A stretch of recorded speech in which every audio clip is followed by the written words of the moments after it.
Midnight Jamboree, Part 3. A Cat Returns fanfiction by Yarning Chick. Read for you by the author. Keep your coats on. I have an announcement, Haru informed the children as they came into the schoolhouse by twos and threes. Is something wrong? Seto asked worriedly as he paused in unwinding a threadbare scarf from around his neck. Nothing for you to worry about, she promised him with a warm smile, mentally counting down to the last children to put in an appearance. It had taken her surprisingly little time to get used to Baron sitting in on her lessons and making insights as he saw fit, but he decided to have a meeting with his friends this morning. Or just alone time. The 5 of them must be pretty close by now. Once Yugi and Anzu had entered the building, it was time to put her plan into action. Keep your coats on. We're about to get started. All right, class, she said in her most businesslike tone. As I'm sure at least some of you were aware of, I've had many complaints about the snowball fight I had you do for homework the day the bureau arrived in Sleepy Hollow. Yubaba's just a grumpy old hag, Ryuji muttered under his breath. Haru pretended not to hear that since she was in full agreement. Regardless of the fact that the elders were the ones that insisted I end the school day early, or that I would have received more complaints if I had sent everyone straight home, I was still forced to promise no more unsupervised snowball fights. Aww, Miho mourned sadly. That was a lot of fun, though. Seto's blue eyes, however, lit up wickedly as he flicked his eyes down to the winter apparel he still had on. You said unsupervised, he hinted with a wide grin, which his teacher wickedly returned. That's right. As soon as everyone's warmed up enough, I'm taking all of you outside so that we can act out the Trojan War. It will make the story easier to remember. We get to play war? Mokuba asked excitedly, making the other children chime in with as much enthusiasm. Yes, yes, Haru laughed, glad that they were more than willing to play along as she laid a hand on a small sack on the teacher's desk. But first, we'll need to get through the backstory of the Trojan War. Who wants to be Prince Paris? I will, Seto volunteered happily, coming forward when she beckoned him. I was hoping he wouldn't pick this role. Oh well. The story has a lot of twists and turns, so I'll try to keep to the point, Haru explained before beginning. Once, very long ago, Eris, the goddess of discord, was not happy with the other gods because she was the only one not invited to the wedding of Peleus and Thetis, since she sowed chaos wherever she went. Proving true to her calling, she came to the wedding anyway, and bearing a golden apple with the inscription, "To the fairest." She took the most yellow apple she could find in her father's stores out of the bag and set it on the table for emphasis. Why does this sound like Sleeping Beauty? Anzu tried to whisper to Yugi. That happens with older stories, Haru answered without batting an eyelash, making the young girl flinch at being overheard. Things get mixed, retold, or even forgotten. It's the natural course of any story that isn't written down immediately. As you can imagine, more than one goddess tried to claim the apple for her own. Hera, the queen of the gods and goddess of marriage and family. That had taken some creativity, but Haru carefully pulled out of the sack a crown woven from dry branches and set it behind and to the left of the apple. Athena, goddess of wisdom and warfare. She'd been forced to settle for her own little dagger for this one, setting it behind and to the right of the apple. Aphrodite, the goddess of love and beauty, Haru said a little more reverently than before. Not because she felt any attachment to the goddess, but because she was carefully setting her own mother's hand mirror directly behind the apple. It was a simple one with a brass handle and backing, but she loved it all the same. With all the items out on display, she turned back to the class, who were definitely paying attention thanks to the visual aids. At first, the goddesses went to Zeus to decide the matter, but he knew that no matter who he chose, he'd have 2 goddesses angry at him. Wait, isn't Zeus the king of the gods? Yugi asked suddenly. Shouldn't he have picked his wife? Haru forced herself to bite down several comments, but didn't think it was her place to explain why Zeus wouldn't be too worried about his wife's feelings to someone so young. He'd still have two goddesses angry at him, and he wasn't interested. Haru sidestepped the question, clapping one hand down on Seto's shoulder. So, to get out of any personal trouble, Zeus commanded that Prince Paris of Troy would be the one to decide on the fairest. But even he had trouble deciding which one deserved the apple. Miss Haru? Seto asked nervously. I'm not so sure about this anymore. That's all right. Would someone else like to be Prince Paris? Haru asked aloud. Once the fighting starts, you can't switch out of roles anymore. I'll do it, Ryuji hollered, running to the front of the classroom and almost nudging Seto out of the way so that Haru's hand rested on his shoulder instead. I can judge a beauty contest. Seto looked mad about the nudge, but he caught the wink Haru gave him. It confused him enough to defuse the possible fight. There will be enough roles for everyone. We'll get you something else, she promised, especially since she had a good feeling about who would get the other roles. Since even Paris had trouble deciding which one was the fairest, it more or less turned into a contest of which goddess can offer the best bribe. Haru raised her hand over each item to explain what they meant other than the goddess herself. Hera offered to make Paris a king over a greater land than his father's. Aphrodite promised him the most beautiful woman in the world for his wife. I pick number 2, Ryuji interrupted without thinking. Hold your horses, you have to hear all the options, Haru half scolded. Athena offered to make Paris unmatched in battle with great wisdom. Are you sure of your choice? Absolutely, Ryuji insisted while nodding happily. Can I pick her out? Only if she agrees to play along, Haru sighed. And yes, Paris picked Aphrodite. Smart man, the cocky preteen grinned before turning to Yugi and Janucci's sister. Shizuka, you're the most beautiful woman in the whole world. Haru had always been struck with how different the girl looked from her two brothers. She was a few years older than Yugi, a few younger than Janucci, but it was hard to see her face when she covered it with both mittens in mortification, as everyone turned to look at her. Anzu had always liked Shizuka, so she hurriedly stood in front of the older girl. No, I'll do it, she volunteered with a stubborn glint in her eye. She doesn't want to do it. Oh, come on, Ryuji tried to protest, but Haru squeezed his shoulder warningly. I did say only if she agreed. All right, Anzu, you are Helen, Queen of Sparta, and unfortunately, already married. The girl gave a quick look to her best friend, who blushed rosy red at the silent request. Again, this is all in the name of fun and education, Haru repeated herself since Yugi's crush on his best friend wasn't really a secret to anyone in town. If you'd rather not, I'll do it, he managed to stammer, walking over to stand in front of his sister and beside his friend. I'll be the king of Sparta. Excellent. Your name is Menelaus, and you gained an oath from the other kings in Greece to defend the marriage of Helen before getting married. She had a lot of suitors, so it was the only way to keep the rejected ones from breaking out into war. The poor boy blushed even harder. Haru walked forward through the children to gently press a hand to encourage Anzu to walk back to the teacher's desk with her.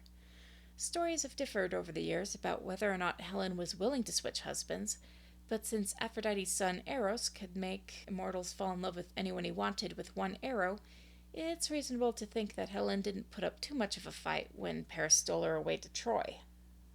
Ryuji didn't look too happy about the switch-up, but at least had the attitude of someone who was willing to go along with it. He even tried to put his arm around Anzu, but she elbowed the slightly older boy hard in the gut for his efforts. That's where we stand. The city of Troy against the united forces of Greece. Line up, everyone that doesn't have a part. Since Haru really did try to make the students at least respect her, she didn't raise a fuss when she saw some of the students further down the line hurriedly switch places when they saw where they would fall in the pattern of Greece, Troy, Greece, Troy. She only intervened when no one other than Seto and Mokuba were willing to be Trojans, but that might have been just because Yugi was leading the Greeks. All right, first thing we need to do is build a snow fort that will be Troy, but we can make do with a snow wall. Let's get to work, Haru announced while ushering the children toward the door. Even the Greeks? Shizuka asked, since she had been one of the first to make sure to be Greek. If we all work on it, we can get to the fighting faster, Haru pointed out with a warm grin. We can even take a break inside the schoolhouse after finishing the wall if we need to warm up. That seemed to cheer the children up enough to get right to work once Haru showed them where she had already marked the proposed wall with sticks shoved into the snow. She knew she could have easily gotten away with only monitoring the children, but her father and brother had given her a permanent distaste for people that stood around demanding work to be done without so much as offering to help. After a while, she heard horses galloping up the small hill the schoolhouse was on, making her briefly pause while packing on more snow to the wall that had already reached her knees.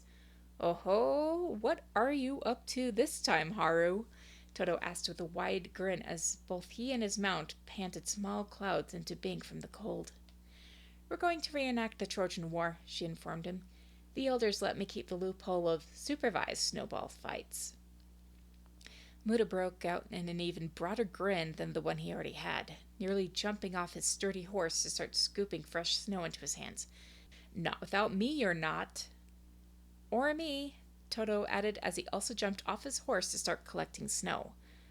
"Oh dear, they're 10 years old again," Pelia sighed as she and Tara also dismounted. "I'll take these two acting like 10-year-olds any day of the week," Haru grumbled as she packed another block of snow together before adding it to the wall. "Where's Baron?" "Your uncle wanted a private word with him," Tara informed her as she adjusted her mittens and also started collecting snow. "Likely over Maya's wedding, since there's precious little else he deems worthy to talk about." "Oh, don't worry," Haru shouldered with an eye roll as she packed another snow brick good and tight. "As soon as the wedding's over, he'll start talking about grandchildren." "No need to be that accurate," Toto grumbled as he and Muta seemed to get into a competition of who could add the most snow to the wall. "Miss Haru, they're not students," Miho pointed out in the middle of rolling a large snowball to add to the wall. "Maybe not, but pay attention to their dialogue when we get started. I can promise that the Greeks and Trojans were probably fighting about the same as these two," Haru promised, smiling wide at her new friends. "It also decreases the chances of a third party joining the fight," Pelia pointed out with an indulgent grin, focusing her energy on using loose snow to glue the bricks together. "We could have been the Persians, or the Egyptians out to loot Troy." "What does loot mean?" Mokuba asked as he struggled with his armful of packed snow. "It means you burn down someone's house and take all their stuff," Seto informed him without blinking, laying his offering of snow on the wall before helping his brother. "I see you're teaching them all the important words," Toto teased the schoolteacher with a wide grin, making her laugh. "I'm pretty sure he didn't pick that up from me, but excellently done," she crooned, sparing a moment to affectionately rub Seto's head through his knitted hat. He looked up at her with a brief, timid smile before straightening his face and resuming his work on the wall. Haru couldn't blame him for that. The orphan's keeper was a strict man that had no patience for emotional attachments. "I picked it up from Guzaburo," Seto admitted under his breath, but his darkened mood made it clear that he didn't want to talk about the context. Haru sighed and started gathering snow for another brick. Before much longer, there was the sound of more hoofbeats, but more than one more horse could have produced. Haru looked up and groaned unhappily. "What is going on here?" her uncle demanded now that the wall was about chest high thanks to all the extra help. "An object lesson." "Did you need something, Uncle?" Haru forced herself to ask more politely than she felt, even as she waved happily at Baron, who was riding up behind him.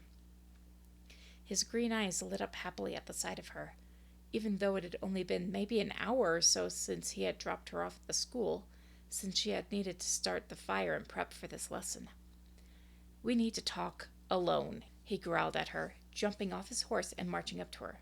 "No grabbing," she said sternly, taking a few steps back and intentionally holding her arms where he couldn't easily get at them, even as he tried to make the attempt. "I'll walk into the woods a bit, and you can tell me what's wrong." Kame looked enraged at this one more defiance from her, but at least he was giving a side glance at the stony faces of her new friends before sullenly following her a fair distance from the children and the schoolhouse. "What is important enough to interrupt me during school time?" she whispered to him angrily. I know it doesn't look like it to you, but I am teaching them history. Whatever it is you did to the Baron, reverse it, he demanded just as softly, glaring at her as if he knew she was the source of all his problems. Haru quirked an eye at him. Stop being friends with him? I don't think he'll tolerate that. Kame growled a bit louder while rolling his eyes heavenward. I don't care about you being friends with him, but convince him he doesn't need you to go to my daughter's wedding. Haru gaped. What? She asked in a normal voice, forgetting that her students weren't that far away. Shh! He insisted while looking behind him, as if he feared the suddenly silent children were going to tell their parents about the disagreement. Despite everyone knowing that Haru and her uncle rarely agreed on anything. I've tried to convince him that I had good reasons to bar you from any festivities in my home, but he is refusing to accept any of them. He won't go unless you do. Oh, for crying out loud, Haru groaned, batting away his hand when he tried to stifle her dismay. I'll talk to him. Baron, can I borrow you? And guys, would you make sure kids can still see over the wall? She called out. We're working on stepping blocks, Muta reported as Baron more than happily jogged to her side. Since she wasn't sure she could keep up with whispering, she dragged him by the elbow a bit deeper into the woods. They were still in sight of the schoolhouse, and she could tell that her uncle was following her, but she couldn't be bothered to care. As soon as she and Baron were a bit better out of earshot, she wheeled around on him. My friend, I know what and why you're doing this, but I'm going to ask you to stop. Doing what? He asked a little too innocently. Don't play dumb, Baron. It doesn't suit you, Haru ordered crossly. The only thing different from All Hallows Eve and every other social event I've been forced to attend is Janucci's stunt on the dance floor. Forced? Kame interrupted with surprise. What, you think I enjoy being ignored or belittled by everyone in town without being able to walk away? She snapped at him before turning her attention back to her new friend. Baron, I don't even have a relationship with Mai to salvage. Between our fathers constantly fighting and us growing into very different people, we never had a chance to be close. I'm fine with that, and I doubt Mai feels any other way. Have you never asked her? Baron asked with surprise. You haven't really seen how she acts when we're in the same room. Believe me, Mai's probably over the moon that I won't be around to ruin her wedding by pointing out how a headless horseman isn't exactly a story appropriate for a wedding. Baron suddenly turned his head to Kame in surprise. Even weddings? It's part of our culture, he defended himself hotly. See? Haru demanded while flinging an arm at her uncle.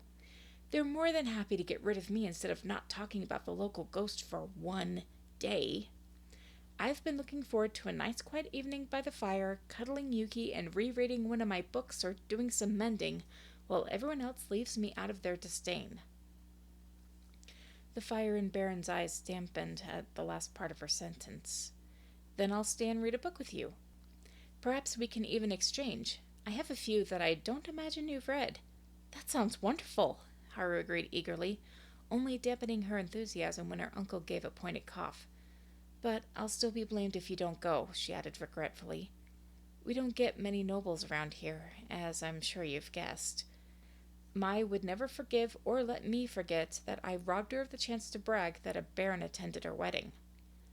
One side of Baron's mouth twitched, but he was just able to suppress the "but you won't be around long enough for that to matter" that was dying to pass his lips.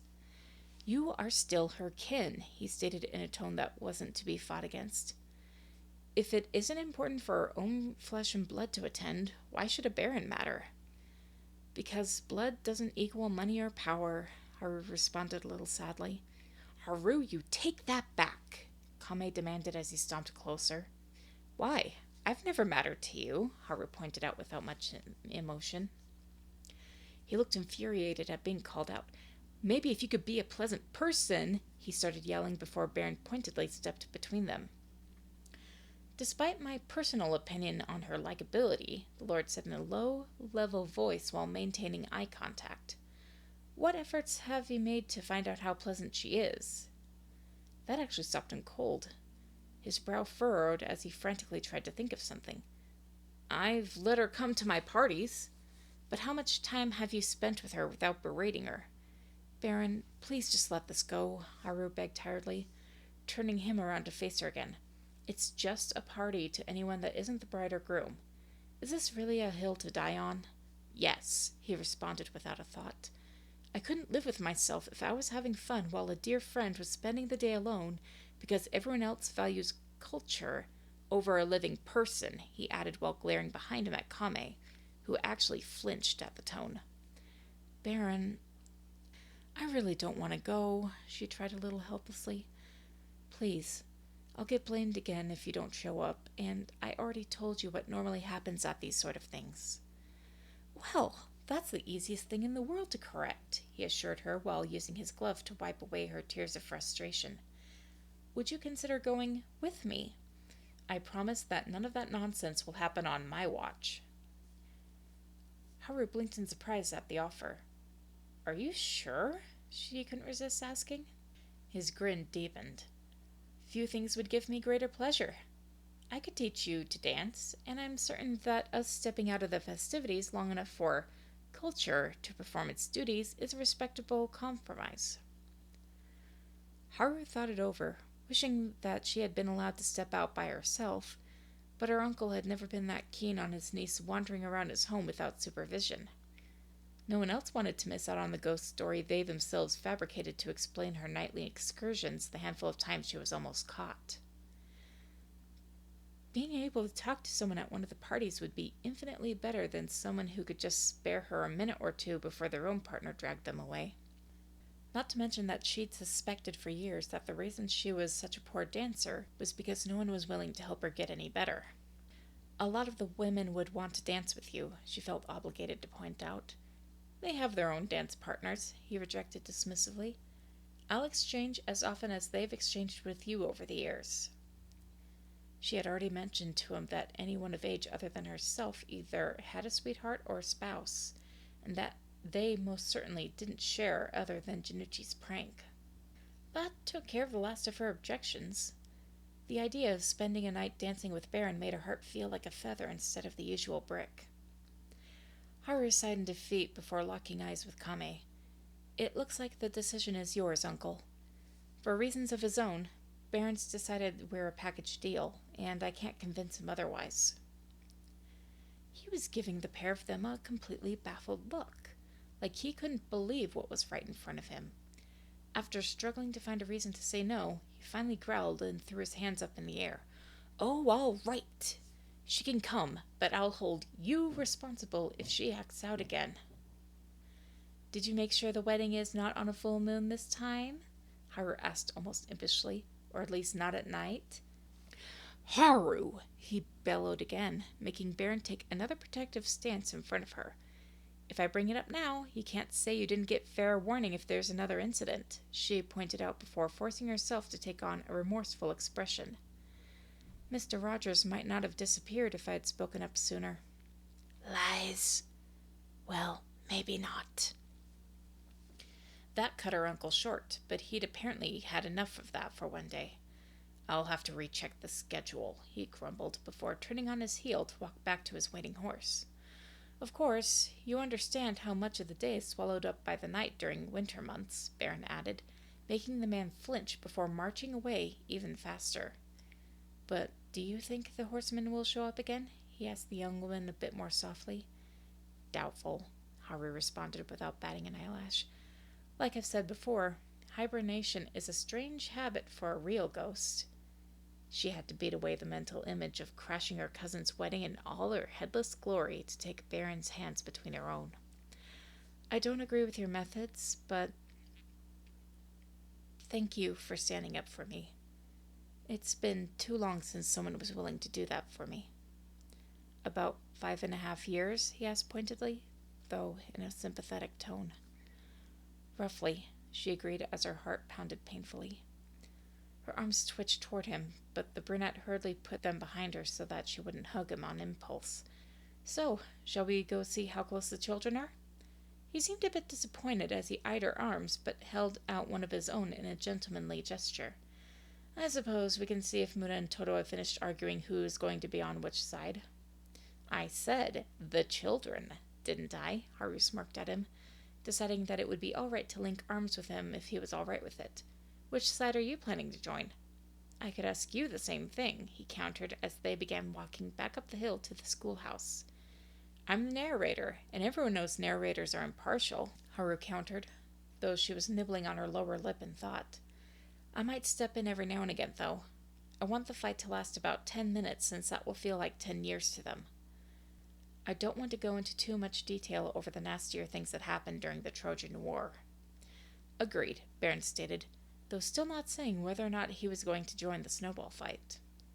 As that day and the winter progressed, Haru couldn't help but feel happy that regardless of what she did, Baron made sure that he was a part of it.